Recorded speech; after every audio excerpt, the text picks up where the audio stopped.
It's gonna start. But yeah, I don't know. I don't know if you need that. I mean, I appreciate you asking, but my free game is pretty good. My freestyle, you know. cool.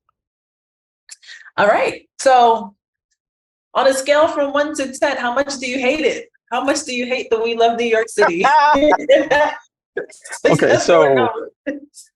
are we asking how much I hate what? Because there's going to be a spectrum, right?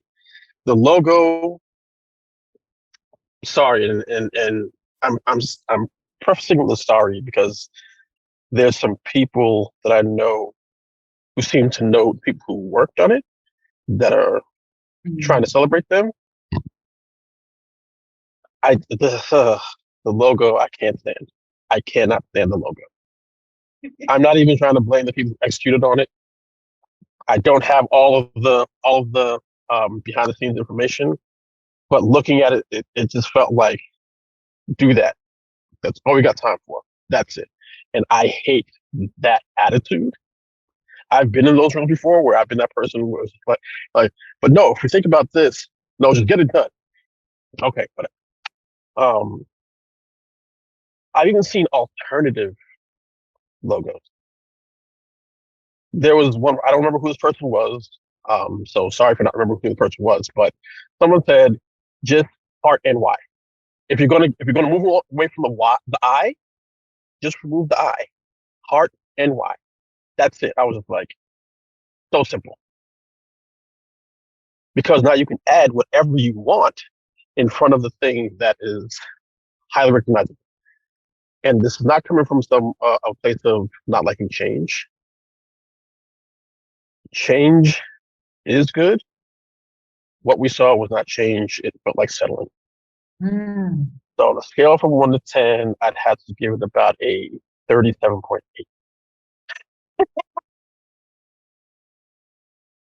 Because I thought that was going. That wasn't it. I, I, Okay. I don't like the logo. It's just, Okay. You know what though? Like it's hard to like the logo. And this is no shade to the design that actually happened. It was going to be hard to like this logo anyway, because it's already so iconic. And it's been iconic for we're coming up on what, like 60 years we're headed towards of this logo, right? And it's iconic and it's been recreated and like semi-recreated in so many ways, right? We know that heart after I love something, it all comes from the I Love New York campaign, but you can put anything in there and we still know what it means.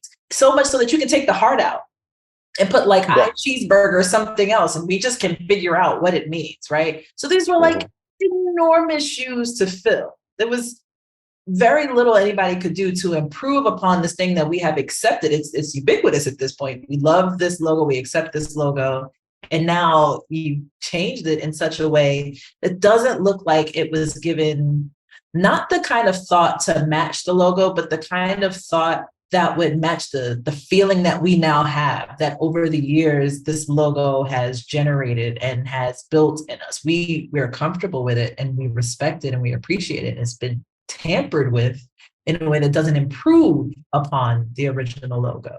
It's like it's offensive. Yeah, I mean, before someone else brings up the fact, they had some conflict where they changed the heart before. Yes, but what you're bringing up, Naya, is the fact that that's already been done.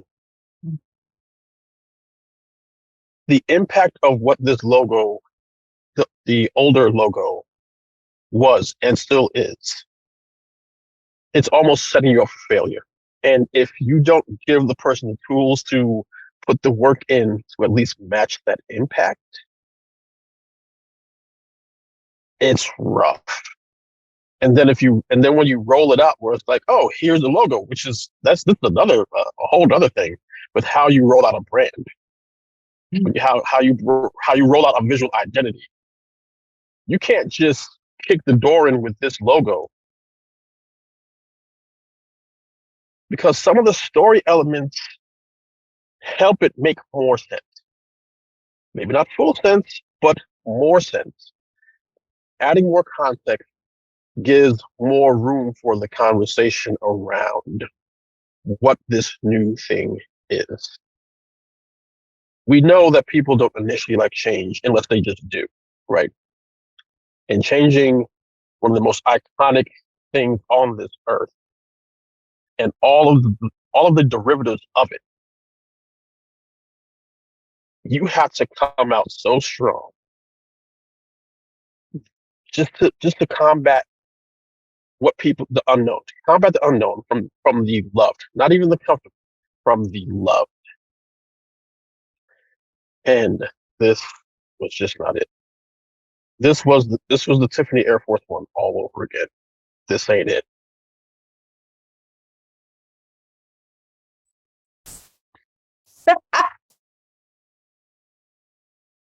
Oh my gosh.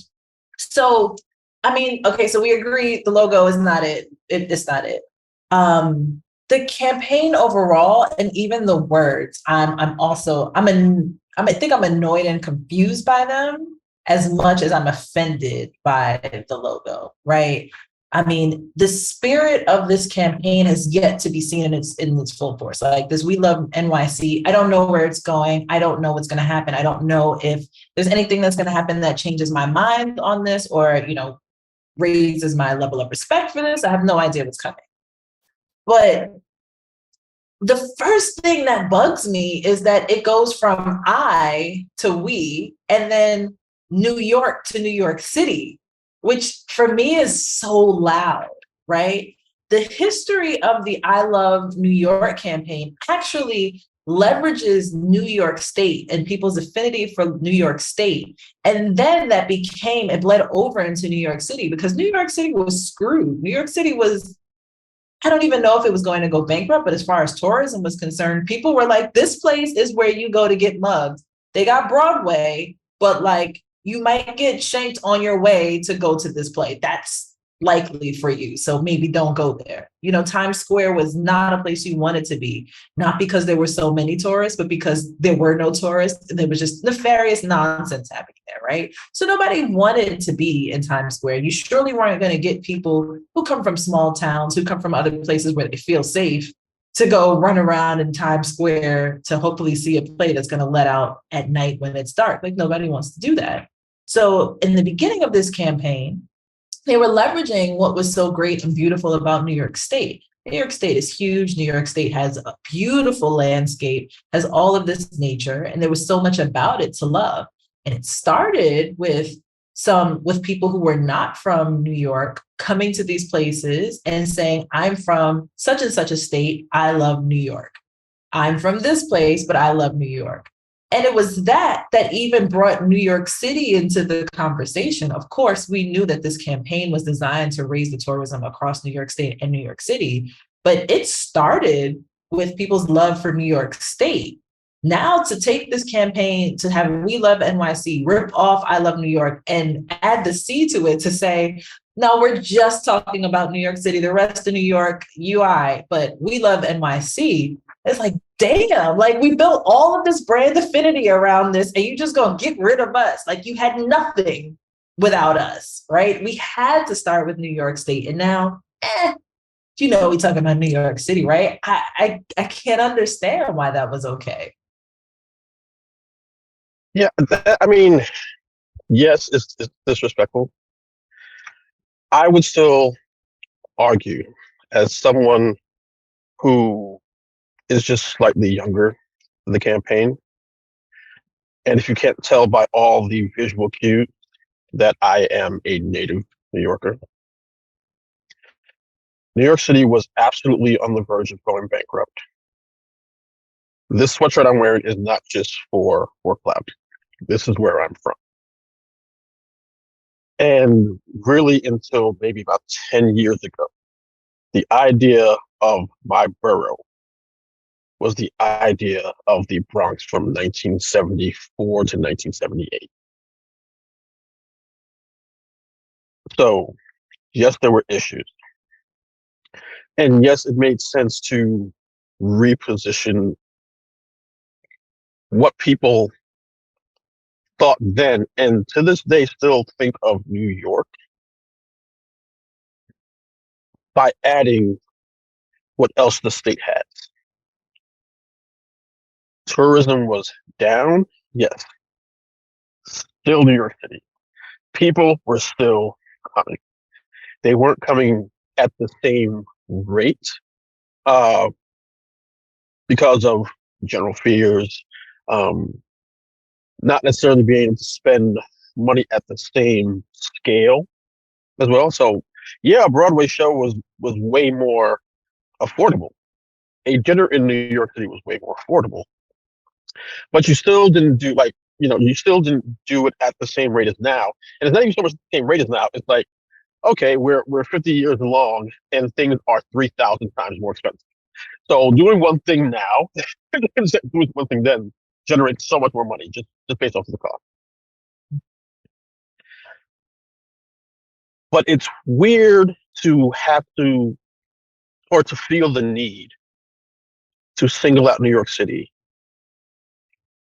when the first thing that people think about New York is New York City. My alma mater, and this was a fun back in the Big East days uh, rivalry argument used to have. St. John's University, that's at the school I went to. St. John's University is in Jamaica, Queens, right? They've been, basically New York sports team, especially like back in the 80s when the Big East was huge. St. John's was a power. Georgetown was a power. The school I went to, Syracuse, was a power. There was a point where Syracuse University was like, we're New York's college team. And St. John's people were so mad. They were so mad. Now, of course, I agree with it because I went to that school. Also, I enjoy trolling people sometimes. But the fact that a central New York, because I'll call it upstate because they will get on top of you for that, a central New York based school claimed to be the college team of the state, but really referring to New York City because Big East tournament is at Madison Square Garden. They're historically, before they went to the ACC, they didn't leave the state of New York often for like their first 5 to 10 games. Unless it was like a tournament in Hawaii, they were playing at the Carrier Dome, now the JMA Dome, and at the Garden. That's where they did not step foot out of the state of New York. But you have all the alum who are here. You have all the people who might want to go to Syracuse who are here. You have all the people who go to the Garden because it's Madison Square Garden. New York City was still the headliner, but you didn't need to headline them in this way. So now to be saying you're going to put $20 billion into this media campaign for New York City, the city that I love, absolutely. I am proudly from New York City. The execution though, or the execution plan as we see it publicly, very strange. Very, very strange. Agreed. Agreed. It also, and this might be me, it feels a little desperate, right? So the I Love New York campaign was a Hail Mary, essentially, right? There was like 4.3 million 1970s US dollars put into this campaign. And the idea was that it had to go out quickly. The Department of Commerce said, we got this money, but you got to move quick. Like, we need this campaign to go out quickly. So there wasn't a lot of time. They were putting a significant amount of money behind this campaign. And it needed to work, right? It needed to work, and it needed to work pretty fast. That made sense with what was going on at the time. Now, we're coming off of COVID, but COVID is not New York City specific. The entire whole planet, the whole Earth is repairing and recovering from COVID, right? And tourism is happening, right? There's revenge tourism, which I never thought I'd hear, revenge tourism, but that is a thing that is happening. People are going on revenge trips to get back at COVID for stopping all of the planes. Okay. people are coming back to New York.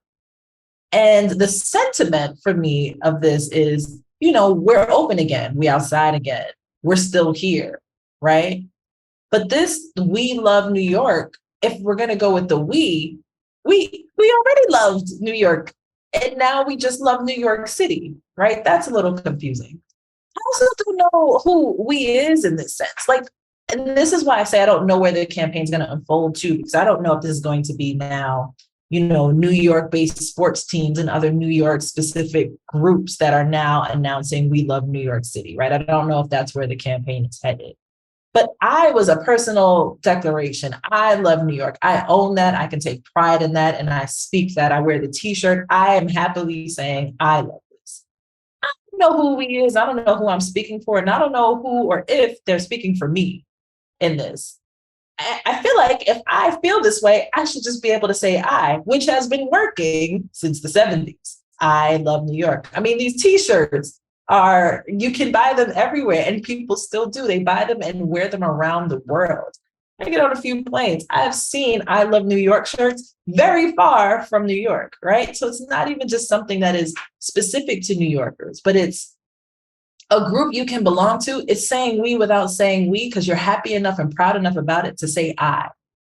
Now I don't know who the we is, and I don't know why they only love New York City and nowhere else. No, I mean, New York is so big. We only love this little piece right here. It's a little confusing, right? And the desperation in that we have to run this kind of Hail Mary, because that's where the original campaign came from. It feels as if, and I'm not watching the budget, so I don't know. Like, is New York City on the verge of another bankruptcy because of COVID? Are we about to lose out on the city as we know it if we don't scramble to get some new tourists quickly? And if so, I still don't see how this was the answer to do that. There were so many other ways to communicate that now that we are able to travel again, now that the summer is coming, now that we're back, right? You should come here and be a part of this. There's something amazing here for you. There's something incredible for you to do. There are memories to be made. Not just telling you should be here because we all love it. Whoever we, is us and them. I don't know who's on this bandwagon. When I see the We Love New York City bandwagon, I'm looking at it like, who all there? Who all gonna be there? Who on this bandwagon over there? And when I get there, am I gonna like them? I don't know. I'm not feeling it. For it to be any campaign that has very few words, any small slogan, they have to all be meaningful, right? The we in the NYC, you got 5 letters going on here. So essentially half of this campaign is confusing and it holds no meaning, because the same idea of if you're speaking to everybody, you're speaking to nobody, you're talking about everybody, so you're talking about nobody. I don't know who this is. And if you're only using this handful of letters, literally, to run this whole campaign and have this whole, the slogan in this campaign, this rallying cry wrap around it, it's got to be more meaningful. You've literally got to choose your words much more carefully.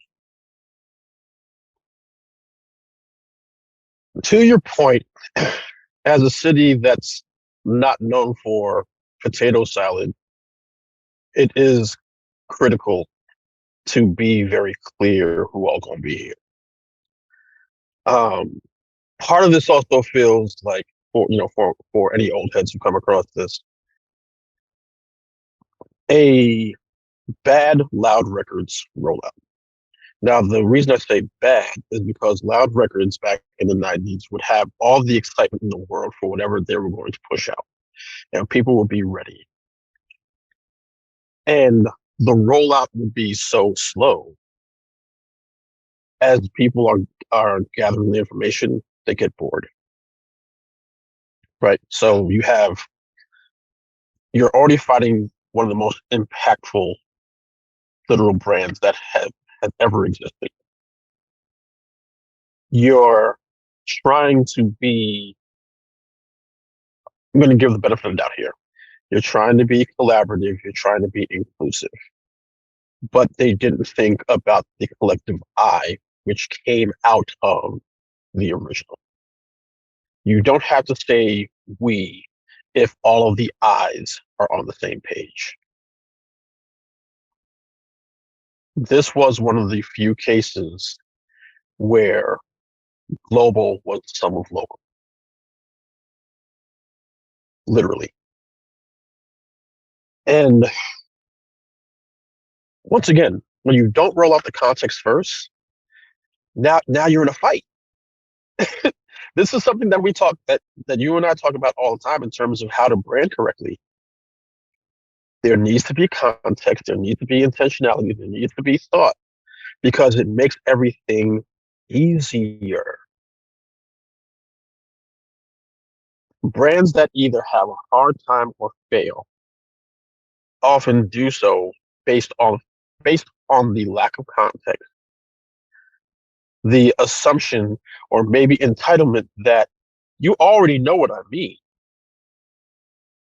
But why do they? What have you given them? You know, it's the argument that happens in the branding industry, who owns the brand.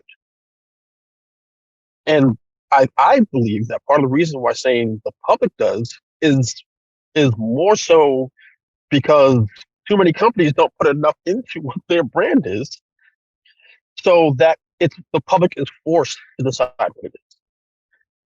When the key is, you have to get buy-in from the public, absolutely. But if you're building it, you should have ideas of what you want it to be. You should have strategies around how to make that as close to what it ends up being. You still should be able to listen to the folks, because maybe they have ideas to improve it. But once you have a real good contextual idea and you put that out, that allows the people who don't understand to be either corrected or pointed in the right direction of those who do understand. You literally made it harder on yourself again. And I just don't get why. The reason I'm not as hard on the campaign right now is when the call for like the RFP process went out. I was like, let's see what they're trying to do here. And that first call was terrible. It was terrible. The budget was basically nothing. They were asking for a whole lot of stuff. And I'm hedging my response because I don't want to put undue pressure, undue blame on those who executed. And I want to be very clear about that. Because it's different if, the people just completely didn't know what they were doing. They were given all the resources, all the time, all the grace in the world to do it, and this is what came out. That would be different to me. I don't feel that the people who executed on this even got that. And looking at some of the content, with being very gracious at the same time, I feel like, okay, I'm starting to understand what y'all were trying to do, which is also in a way a bad habit of mine, because it's like, this is not your job to figure these things out all the time. Let them do the work, because that's their job. But I'm trying to give the grace, because I felt disrespected looking at what the call for the RFP was. That's where my disrespect comes. So my anger is toward that part of the process and the stuff that we in this industry often have to deal with. The old meme: client asks for a life of pie. The budget says Calvin and Hobbes. Like, it's that space happens all too often, and it feels disrespectful to what we do and what we have to do and how what we do helps you make money. So that's where my anger is directed, right? Now, if I find out that throughout the process these folks were given all the grace in the world and all the time, all the resources, I'd be like, huh, well, damn, this was terrible. I mean, that part's not going to change. But I also think it's important to understand the entire situation and who was able to do what and the results from those variables, to be true. And But I may have yeah, been unfairly operating under the assumption that the executors were just dealing with the case of a really bad client, right? For me, this feels like when a client comes along and tells you what they want, and not an idea, not a concept, not a brief, but like, make this. And that's why the call and the RFP was so trash and not enough resources. My understanding, and this may just be my own reading into it, but get I have a suspicion that they've given more than a little bit of guidance, but basically just make this for us. It feels like when somebody comes along and is like, I've got the whole thing, I just need you to click the buttons for me and just kind of make it, right? Like, it feels like those who would create, those who would have time to conceptualize, those who would actually have been able to present a number of options, we're not really given the chance to do the part that they do well. It feels like they were given a directive, make this thing for us. And I'm gonna give you some money because I know that's what I'm supposed to do to let you do this stuff, but I've really done all the work, right? I think there was more time needed, more space. In the case of professionals not being given all of the space to do their best work, I never really even stopped to think that even the creatives behind this were really in control of this project. It never felt that way for me. And maybe some of this is just my own concerns about New York City's current leadership. But it never really felt like that. It didn't feel like they had the opportunity to create the best possible work. It very much felt like, and even looking at the client itself, right? The client itself, the partnership for, what is it, the partnership for the city of New York or for New York City or whatever. I mean, it's all of this, all that I've read about it, all that I've read about the budget and the time frame is giving quick and dirty, is serving. They were looking for quick and dirty. And so now we have the situation where the idea was to leverage against an icon that already exists and basically use that and lazily use that to try to push what's not totally a clear agenda or messaging. I mean, I agree with you in that, too often we're seeing, and I see this outside of working in large agencies, but even in smaller capacities, when a client is pretty dead set on something, there's very little you can do to convince them that that's not the way forward, because in their mind, I've come up with this thing, I know this thing better than you. Your job is to make me a thing that I already came up with in my head. And the way that I came up with it in my head is the best possible way for it to work. yeah, and that's why it's so infuriating. Because if you knew what you were doing, what do you need my help for? Why are you making me pitch to show you that I know how to create an idea if you don't want to use my thought process? Like, what is that? That the leveraging. That's why I hate the word leveraging, because we see it in culture all the time. Because it's really vulturing. It's really copying. That's all it is. And trying to put your spin on it to say, well, no, it's mine. And then you get upset when, what you mean you didn't like it? Now, I will say the one sort of win that I've heard whispers about is some of the accounts responding with some level of vitriol to the negativity, which is very on brand for New York. That might have been, I don't know if that was done mistakenly. I don't know if that was thought of in the first place, but that part, that part is really good because it is on brand. Not necessarily on brand with whatever this new thing is, but on brand with what people think. And even if that was part of the attitude for this, begin with that. So that when we see the thing, it feels like it makes more sense. Or we feel like we have more information to make a non-knee-jerk reaction.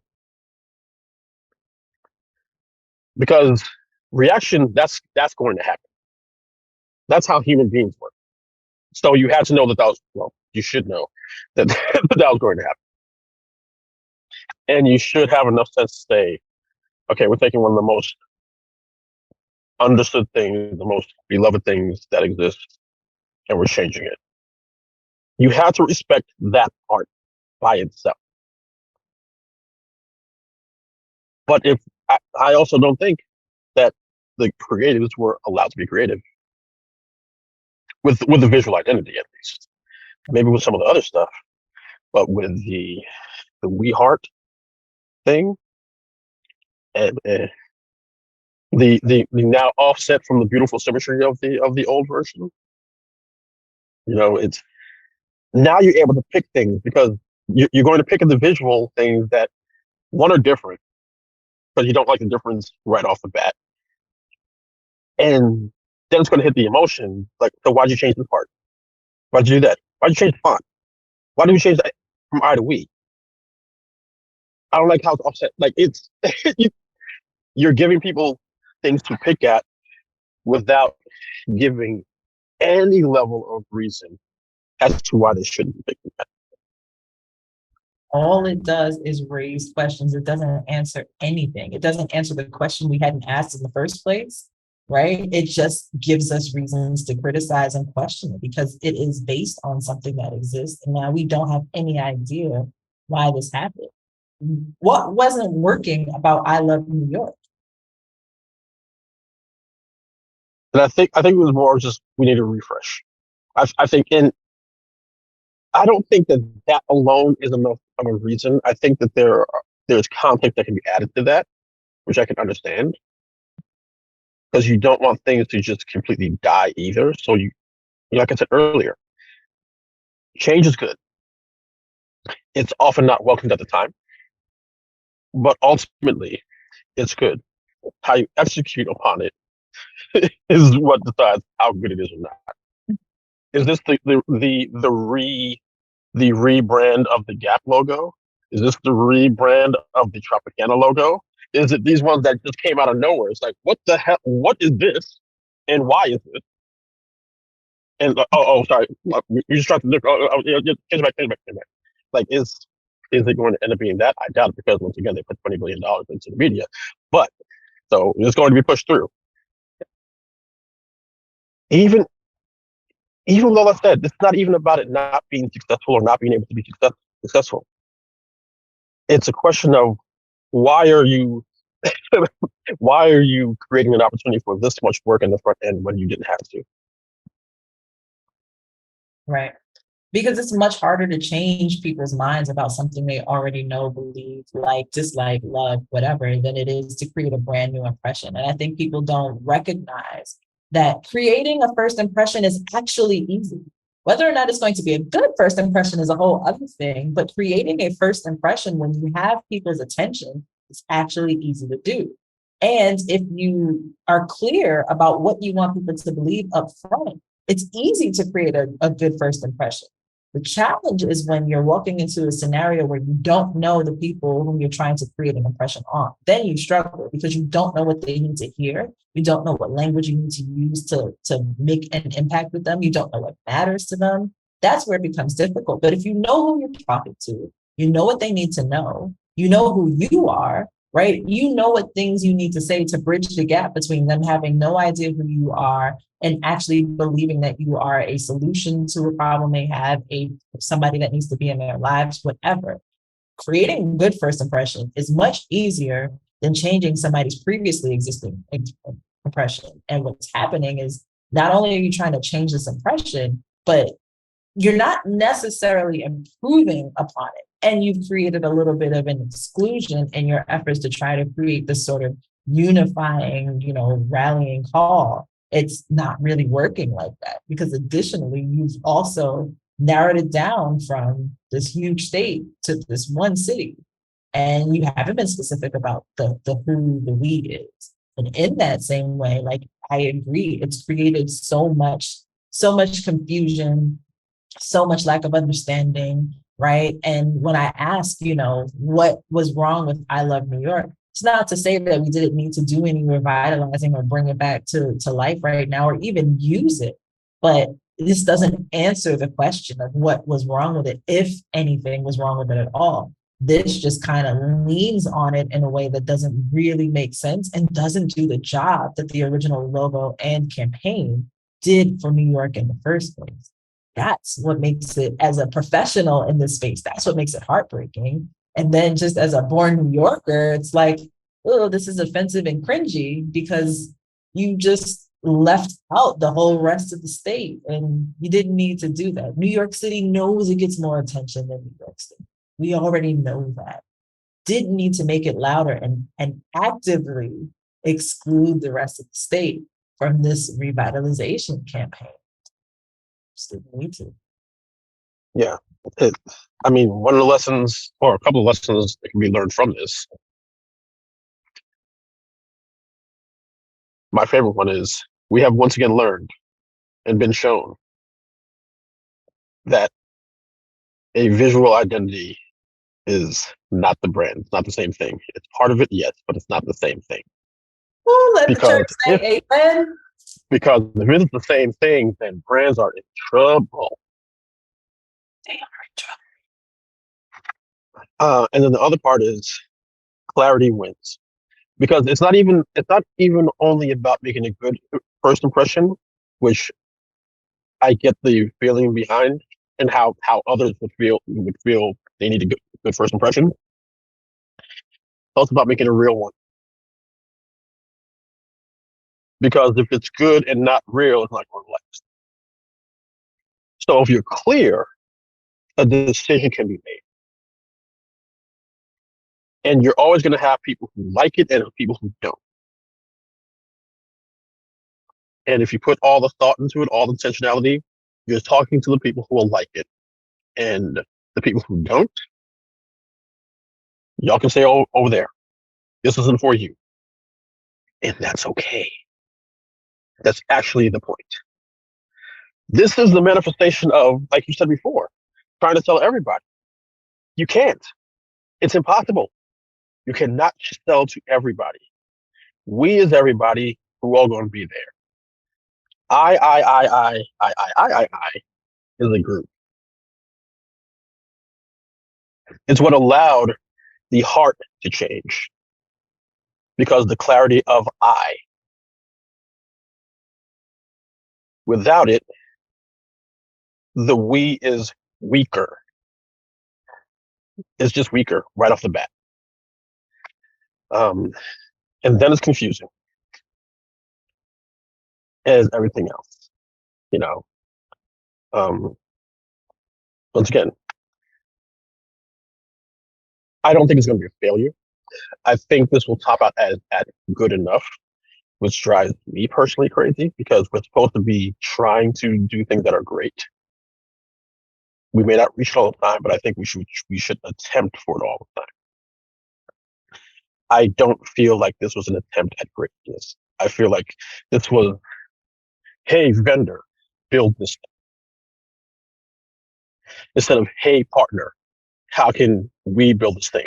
They put the we in the wrong place.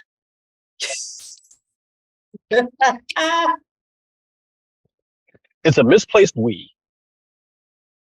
And that is the foundation of the issue. That you, I, and a bunch of other people have a problem with this campaign. 100%. I'm really interested to see how the rest of this campaign rolls out. My hope is that that they answer that question, and I'm hoping that it's the right we. I'm hoping that whoever it is that is getting behind this campaign, who will be the spokespeople of this campaign to declare their love for New York City, are the right we's to declare their love for New York City. I hope that this is an opportunity for groups who have not previously come together to be able to come together.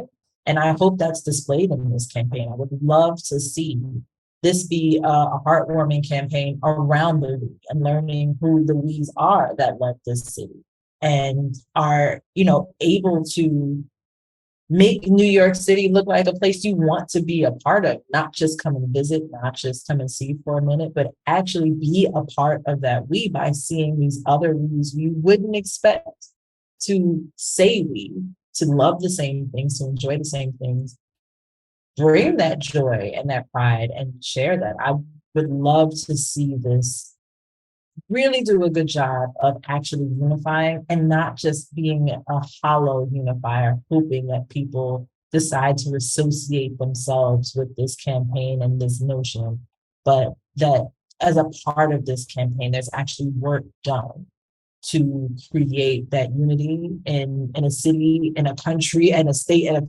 time that we could really use that beyond trying to get some tourism money after COVID, but really making a change. This is a huge opportunity that could be done here. And just by the execution of what I've seen so far, I think my hopes are up too high, but I would love to see that because it's possible.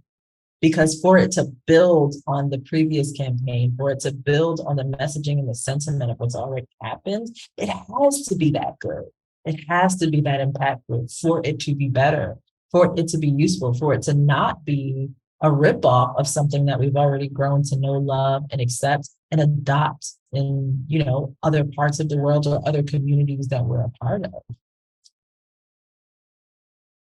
Yeah, yeah.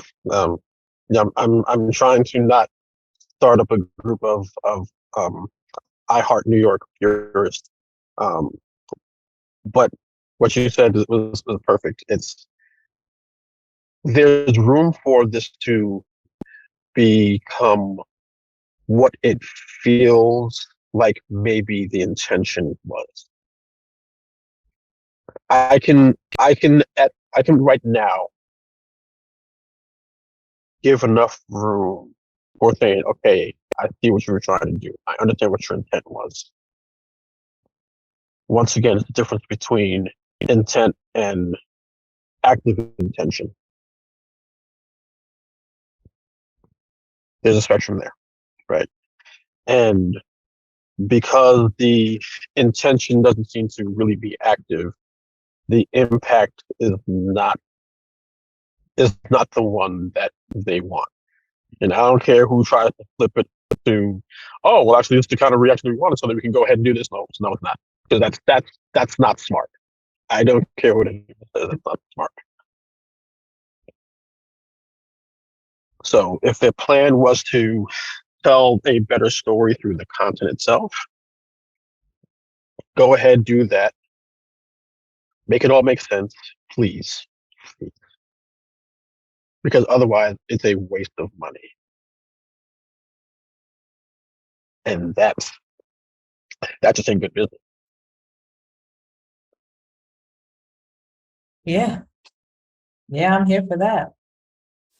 I'm about out of things to say about this. I think I'm not going to say trashed it because that was not my intention. But I think I have vented thoroughly enough about this. What do you think, Gary? Good? No, I'm definitely good. I'm hoping this is kind of, I guess, for the most part, the last part. Like, I feel like if this catches or when it catches, there's going to be people who have other questions for us, and that's fine. Like, we do welcome questions. I'm just hoping it doesn't troll me like the Tiffany Air Force One has. Because this is I Heart New York is the Tiffany Dunk. Yes, I Heart New York was official, and the Tiffany Dunk was not. But the impact, the feeling, the love, the excitement, those match. Mm-hmm. This is so much an Air Force One that they're trying to force down your throat and say, no, you do like it because Tiffany is like, no, we don't. It's an Air Force One. And nothing against Air Force Ones. I love them. I'm a proponent of the white on white, also known as the Uptown, because Uptowns. once again, look at my shirt. But this was I literally, using Nike ID, designed better ones. And not to say that I'm the greatest designer or anything else, but it was like they were trying to catch elegance, but they couldn't catch it. Like elegance was just dodging. It's like, okay, wait, nope, nope, nope, nope. I'm gonna, it was. Lil Kim. I mean, okay, the Tiffany blue for the first one. Why isn't the shoe Tiffany blue? Hey, It's right the there. easiest way. It's right there. But I think we've wrapped up what we think about this quite well. You know, it's funny. I think unlike the Tiffany Air Force or Dunks, like I think whatever happens with this, We Love NYC campaign, there's so much love because it's bigger, right? It's a bigger scale. The Tiffany's sneakers, it's a lot more niche, right? You have to be in a certain demographic to care about both of these brands coming together. It's New York City we're talking about. It's the scope is huge, and people are watching, right? And I think this has a chance to do well, even if the rest of the campaign isn't executed well. I think there is a lot of grace that this is going to get either way, you know. Um, yeah, I'm just excited to see what happens next because even if I don't like it, I get to talk about it, so I'm excited. Yes, City of New York, please give us more good stuff to talk about. Because if you don't, I'm a New Yorker. Naya's a born New Yorker. On behalf of all New Yorkers, please, please carry us through. Please do. Because otherwise, we don't have stuff to say. Trust me, we will.